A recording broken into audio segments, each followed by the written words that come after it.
कहते हैं कि पूछिए मत, क्या उनको बाहर से फंडिंग आती है? क्या पीएफआई पूरी तरीके से फंडिंग करता है?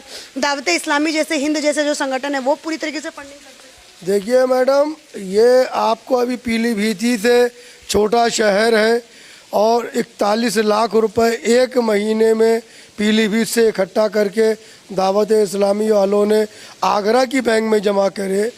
करोड़ों रुपए की फंडिंग, हर एक जितने भी ये संगठन बने हैं वो करोड़ों अरबों रुपए की फंडिंग हो रही है।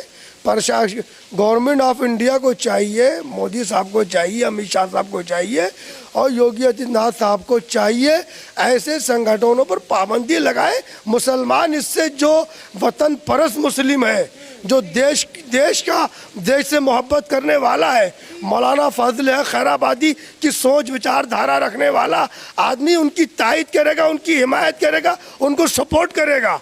ये वही लोग चीखेंगे जो अंडरग्राउंड उसकी सपोर्ट कर रहे हैं, अंडरग्राउंड उनकी फंडिंग कर रहे हैं।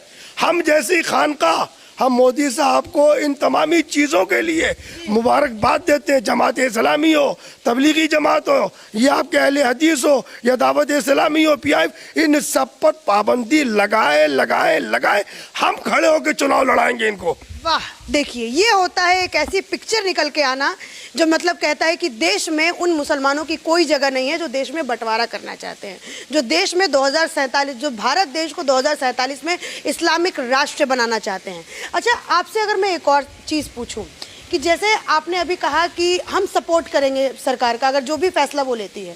अब उत्तर प्रदेश में चूंकि पीलीभीत आता है तो उत्तर प्रदेश में मदरसों के सर्वे पे भी बात चली, कहा कि मदरसों के सर्वे होने चाहिए, मौलवी मौलानाओं का भी। अभी मैं एक खबर पढ़ रही थी, टेट एग्जामिनेशन से उनको पास होना पड़ेगा, उनको अपनी पूरी एलिजिबिलिटी दिखाना पड़ेगा। तो इस चीज़ का स्वागत करेंगे आप?